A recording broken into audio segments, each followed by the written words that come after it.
We're here to discuss the elections in Venezuela that just happened last Sunday. And there's been a lot of controversy surrounding the elections. And I'd like to just basically clarify what went on, shed a bit of light on what went on, because there's a lot of disinformation and misinformation circulating on the internet, on Twitter, on social media. And so I have a good friend here with me, Jorge Machín, who has agreed to discuss the elections with me, so that you can also be better informed about what's going on, because it's a very important election, as we will discuss shortly. Jorge is on the Faculty of Law at the University of Navarra. He's a specialist in the philosophy of human rights, and he's lived in Spain for the past 5 years. He lived the first 22 years of his life in Venezuela.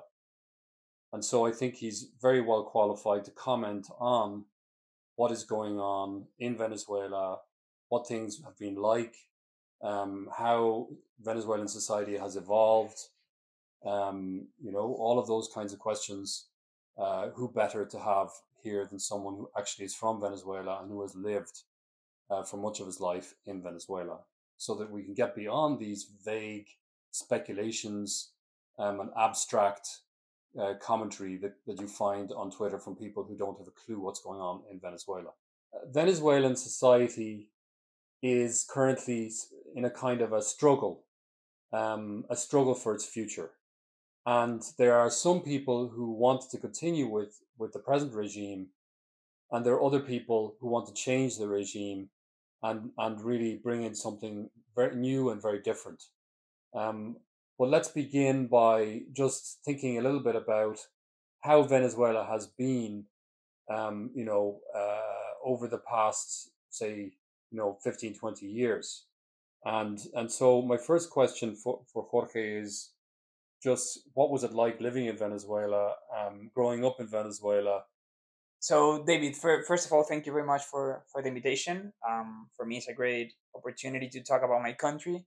Living outside is very difficult because I see the information that people post on social medias, especially on Twitter.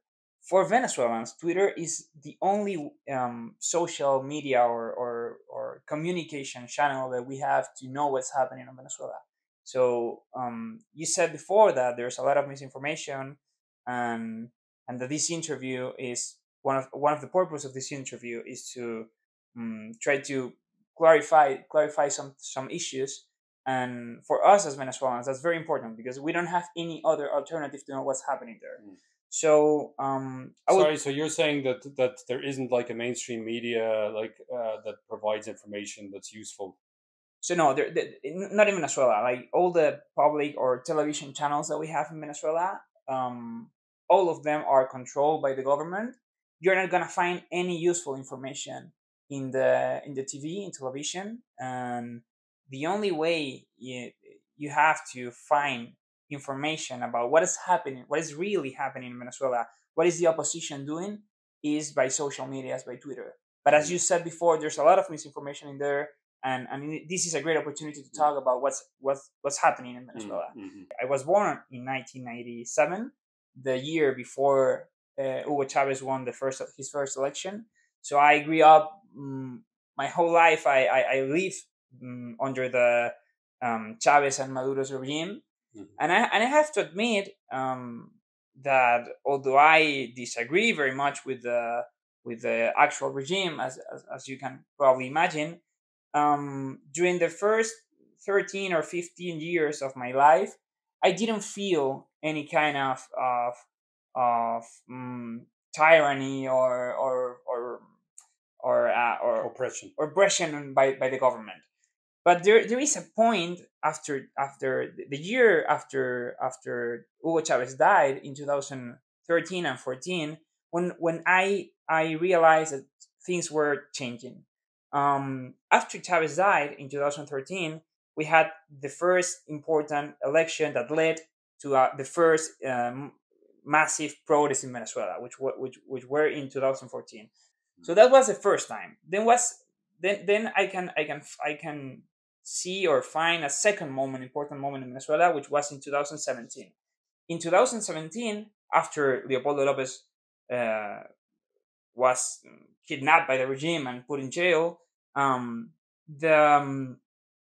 the Supreme Court of Justice of Venezuela took all the competences and powers of our National Assembly. Our National Assembly in 2015 was governed the majority of this National Assembly was held by the opposition, and in 2017 our Supreme Court of Justice took the competences and powers of our National Assembly, because this Supreme Court said that our National Assembly was against the Constitution and acting against some Venezuelan laws. So at that moment, there was, of course, a violation of the principle of separation of powers. We had our second massive protest in Venezuela. Are you saying that the Supreme Court assumed legislative powers? Yeah, exactly. That's what happened. And after that, what the Supreme Court did was to transfer those powers and competences into a national constituent assembly that was called by the government or created by the government. Yeah. And so that assembly was dominated by Maduro supporters. Yeah, absolutely, because the opposition decided not to participate in that national constituent assembly. So that's what happened in 2017. We had again the second massive protest in Venezuela. As you can see, all the question of how trustworthy is CNE and our electoral system has been over the table during at least 10 years, since 2013 until now. And after that, I left the country in 2018. I left the country in 2018 because, as many people did, we thought that there was no chance in Venezuela to have what we are having right now, which is a new leader in our country and a new chance to take Maduro out of power. So that's more or less what have happened in Venezuela in the past. Okay, and what was it like at a practical level for people living in Venezuela?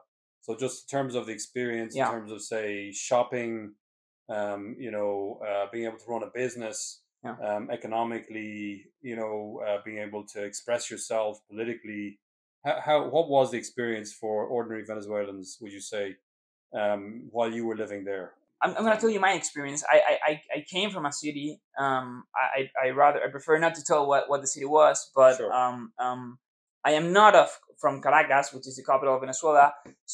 But my city was a very important city in Venezuela, and to live in there was very difficult. I remember that when I arrived here in Spain, it was the first time for me to take a shower after 3 years with water coming out of the shower, like to get a shower in Venezuela, at least where I live, and I know that the same situation. People in other cities had the same situation. I had to buy like big bottles of water and use a glass and use a glass of water to take a shower because I didn't have water in my building. I remember that to put gas in my car, I had to go into 2 days lines in the gas station in order to put gas because we didn't have gas. Don't they have huge oil reserves in Venezuela? We do have those reserves, but all the system is broken. We're not sending that oil anymore, or at least in a very short dimension or proportion if you compare that with other moments of Venezuelan history. So yeah, we didn't have oil, we didn't have gas, we didn't have water. In 2018 we had 3 or 4, depending on what city where you live in, general blackouts in Venezuela. I remember in my city having 4 days without electricity. 4 days. Like, can you imagine what is it like to live without 4 days? Like, what happens with the food in the fridge, with the I mean, it is just things like that, and that's something is still happening in Venezuela. I have friends in Venezuela, and they don't have electricity at least 4 hours a day. The government takes off the electricity because the electricity system is broken. But why is it broken? Not only because all the corruption and that, but it wasn't possible for me and for anybody to pay the bill of the electricity, because Chavez and also Maduro make that a free service.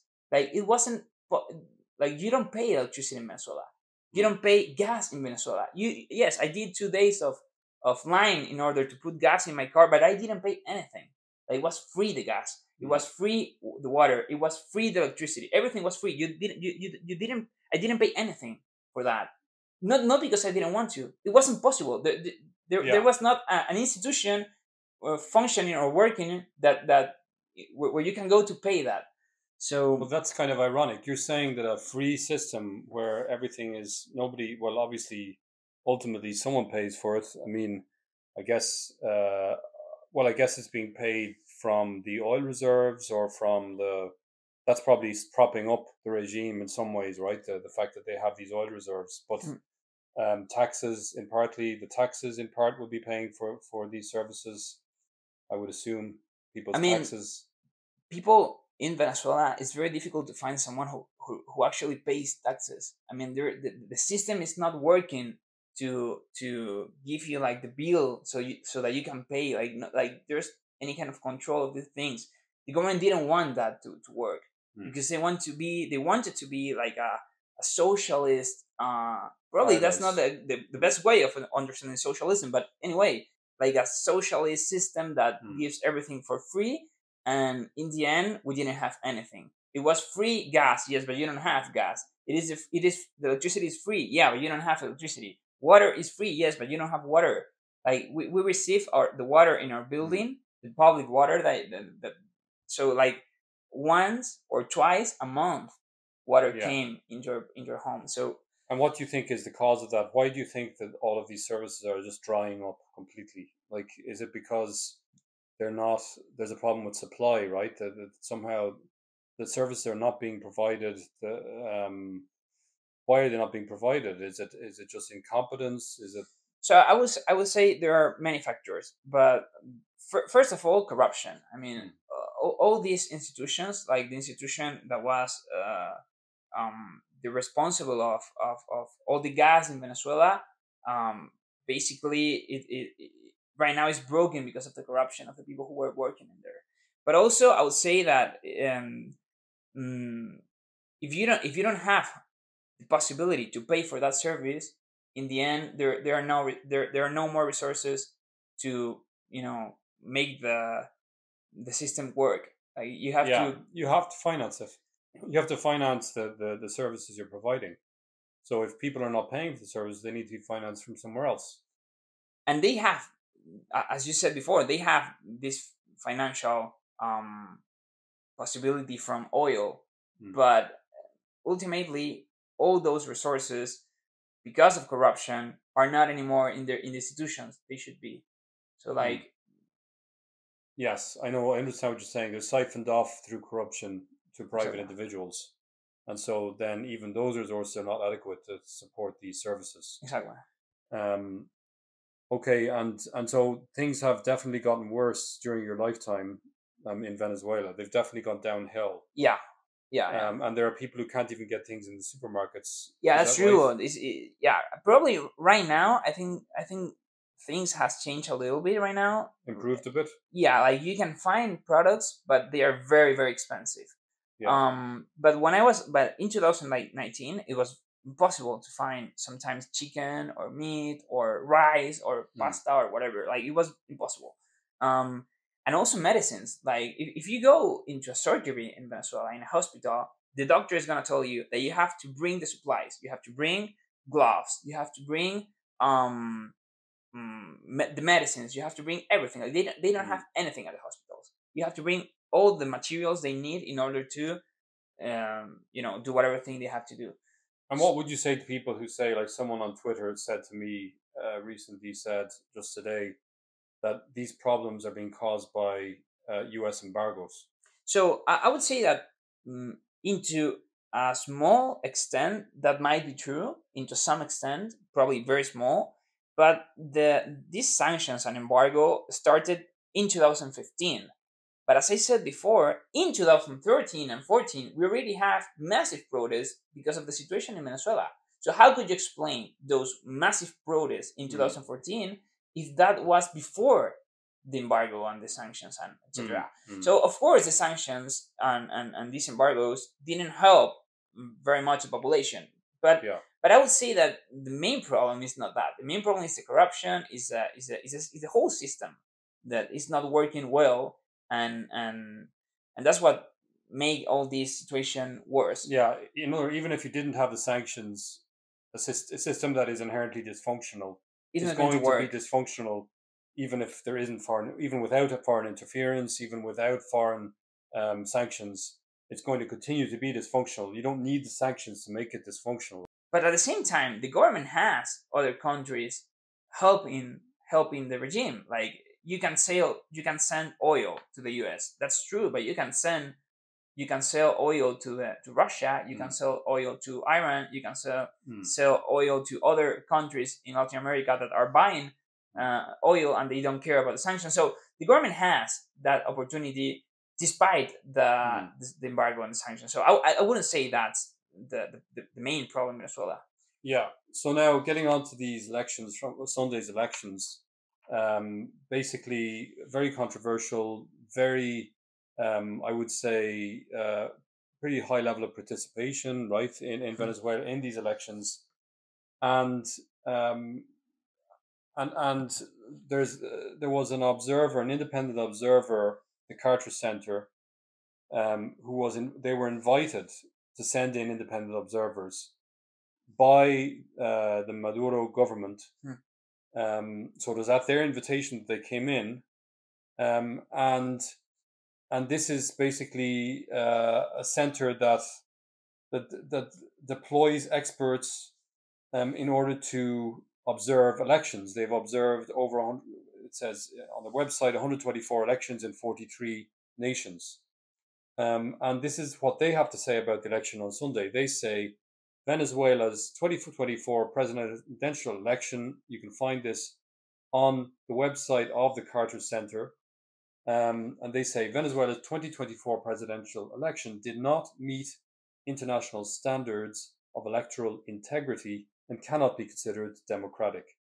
The Carter Center, I'm quoting, cannot verify or corroborate the results of the election declared by the National Electoral Council, and the electoral authorities' failure to announce disaggregated results by polling station constitutes a serious breach of electoral principles. And then just this last sentence, then Venezuela's electoral process did not meet international standards of electoral integrity at any of its stages and violated numerous provisions of its own national laws. Now, don't forget that the Carter Center observers were freely invited in by the Venezuelan government, Maduro government, in order to act as independent observers.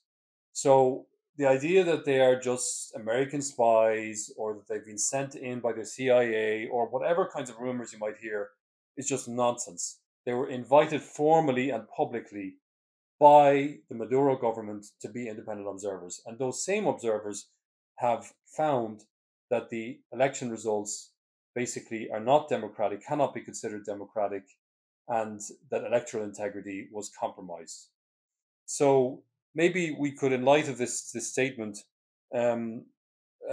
maybe just very briefly, what went wrong in these elections? What happened exactly? Something went wrong. Yeah, so let's just follow the timeline. So the election was on Sunday. Yeah. And then the results were announced. When were the results announced by the? So they were announced after midnight, which is very strange. I mean, it's something very regular for that happens in Venezuela, but it's very strange to happen in an automatic system of election. Like we have an automatic process for our elections. You don't have to wait until midnight. If the voting centers close at 6 p.m., then you can have the results at 8 p.m. Because it's a digitized system. It's very exactly. It's digital. It's electronic. It's very automatic. Like you go into a machine, you put your vote, and all the process is one of the best in the world, as the government said. Like, why you have to wait until midnight? The government gave an explanation of why they wait. They said they were hacked. They were hacked by North Macedonia. Macedonia. So yeah, that happened on Sunday at midnight. A few hours later, Maria Corina Machado, which is the leader of the opposition, she's not the formal candidate because she was disqualified by the CNE, and so she had to name a substitute to represent her in this election, said that she had her own data and records of the election. I will try to explain how the process works. So in Venezuela, we have more than 30,000 voting centers all around the country. In every voting center, you have, depending on how many people vote in that voting center, you have 1, 2, 3, 4, or 5, or even more machines. So, for example, in one voting center, you can have 5 machines. In each machine, people vote. As I said before, it's a digital process, it's automatic process. When you vote in one machine, your vote is registered. Of course, everything is secret. Nobody knows who you vote for.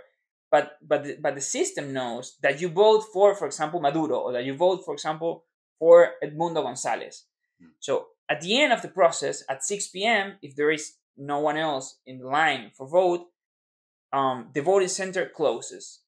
In each voting center, the political parties have witnesses, and each witnesses have the right to receive, in the end, after the voting center close, a copy of the results of the machines.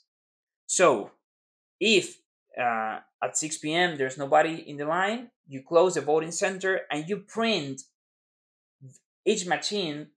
You can print the results of each machine. So, for example, in machine 1, in voting center A, let's say, we can see that Edmundo Gonzalez obtained 25 votes and Maduro obtained 10 votes. On machine 2, on the voting center A, you can print the results, the final results. At the end, the witnesses receive the copy of these machines. So they can have an original copy of what the machine registered. Sure. And this copy comes with a code and also with a QR code. So it is possible to verify the concordance of this printable record with what the machine has internally. So all the witnesses of the opposition did the work, the job of getting all these records together, because Maria Corina Machado already thought that there was a possibility that the CNE commit fraud. So she asked, since the beginning of the election, to her witnesses to collect all these records, and these records were digitalized by the opposition and were published on internet on a website. On a website, there is a website it is a public website. Maria Corina Machado, as I said, is the leader of the Venezuelan opposition. She has published the link of this website in her profile on Twitter. Some presidents and ex-presidents of other countries have already entered into this system to verify the records. And according to the records that the opposition have right now, they have already confirmed and evaluate 80% of these records. Edmundo Gonzalez obtained 67% of the votes of Venezuelan people, and Maduro obtained 30%. The other 3% is for independent candidates. So that's why the opposition has called fraud.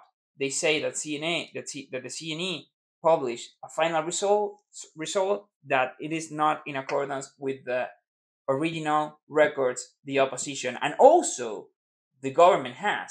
Because as I said before, the witnesses are not only of the opposition. Each political party has the right and also the duty to be witness of the elections, and they all have a copy of the records of the machines. So basically, they're on a website.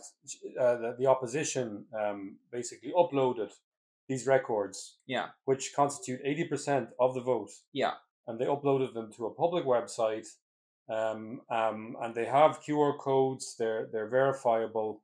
And for example, El Mundo, the Spanish newspaper El Mundo, has already published an article saying that there was massive electoral fraud, and citing the evidence you're talking about. Just in case people think this is some wild conspiracy theory, this has been published by a very, very reputable newspaper in Spain as well. And I don't think a newspaper like El Mundo would have published something like this without any basis to it. So you can go to the website yourself. I'll include a link in the video. Many governments that are close to Maduro's regime, like the Colombian government, Argentinian ex-president, Brazil government, and many others, they have urged Maduro to publish these results, and the CNE, the National Electoral Council, hasn't published it yet. So if they really won the election, what are they waiting for? And if they were hacked, as they say, as they say they were, then how was it possible to say that Maduro won? Yeah. So, in my opinion, either you know that Maduro won and you have the records and you publish those records, or you don't know. Yeah, that's a really important point. There's an incoherence in that story. To say we were hacked and therefore we can't publish the results. At least the 80% that you already count. But then you say, well, we have been able to identify 80%, count 80% of the votes. And on that basis, we're going to declare a victor. Well, you can publish what you found then, which is the 80% that you counted. You could surely publish that. It can't work both ways. I mean, either you were hacked or you weren't hacked. But if you were hacked, then you shouldn't be able to declare a result. So it's a very strange story. And then the other thing that that you'll hear a lot is this idea that that all of these criticisms are just invented by right wingers living in Venezuela, and that basically it's just a story that's kind of been created by right wing activists in Venezuela. Do you think that right now the political situation in Venezuela, the opposition to Maduro, is essentially a kind of right wing opposition, or do you think it goes beyond right and left? So I believe it goes beyond right and left. Absolutely. I think the people that says that in Venezuela the discussion or the dispute is between right and left wings haven't lived in Venezuela yet. Like, they don't know a reality. Venezuela is not a thing of right or left. Of course, the government is we could say that the government is a left wing government, but the way I see it, and I believe that many people see it in this way, is that in Venezuela, the dispute is between authoritarianism and people who want freedom, so on liberty. So right now, if the discussion was about right or left wing, then how do you explain, for example, that Colombia, Gustavo Petro, which is a left wing government, has urged Maduro to publish the results? How do you explain that Alberto Fernandez, the ex-president of Argentina, which is left wing, which was a left wing government, couldn't enter to Venezuela as an international observer because Maduro take off his invitation? How do you explain that in Brazil, Lula, which is also a left wing government, has said that the transparency of the CNE, the publish of the records is something important right now, because they think that there is something happening there, and they are, I believe they are supporting, to some extent, Maduro, also Petro and Lula, but they are also asking for transparency. How do you explain, for example, if this was only a left and right thing, how do you explain that the president of the National Assembly, that nowadays the majority is held by the government, said in a public interview that Maria Corina Machado and Edmundo González should be in jail. How do you explain that our general attorney has started investigation in order to put in jail Maria Corina Machado and Edmundo González? So basically, Maduro government, Maduro regime arrests and imprisons its political opponents. Yeah, absolutely. Right? Yeah. And that is not the mark of a free society or a democratic society. It's not the mark of a constitutional society or society that is committed to constitutionalism and rule of law. And so it is not just a matter of left and right politics to arrest and imprison your political enemies. That's the mark of an authoritarian regime.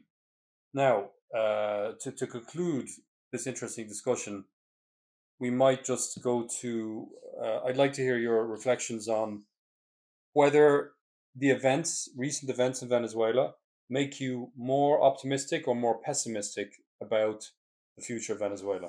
So, it's a very good question, David. I have to admit that I have always been very pessimistic on the Venezuela situation. And probably if you talk to many people who have left the country, they're going to tell you the same thing. We left the country because we lost hope in our country, because it was impossible to live in our country. But nowadays, right now, even considering the fact that the CNE has stolen the elections, even considering that they are prosecuting our leaders, I have to admit that there is a lot of hope. I am very optimistic on what is going to happen, because I believe that this is the first time in the history of Latin America elections that we have a massive fraud like this.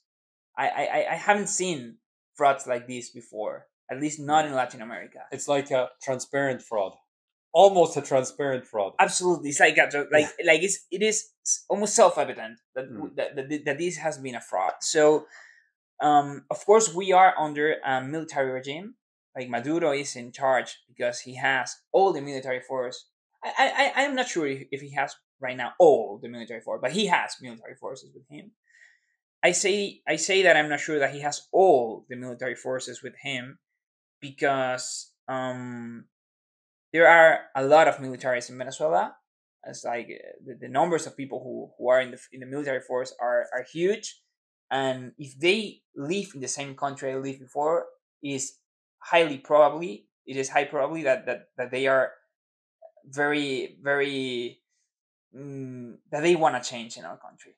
So I don't know what is going to happen, but I do believe that we have a great leader right now, which is Maria Corina Machado. I am not part of her political party. I am not part of her political party. I have never participated in her political party. So I think that I can say this not because I have any kind of obligation with her or something like that. In fact, I probably, even if she's president tomorrow, I probably won't be part of her political party. I don't know. That's something I don't know right now.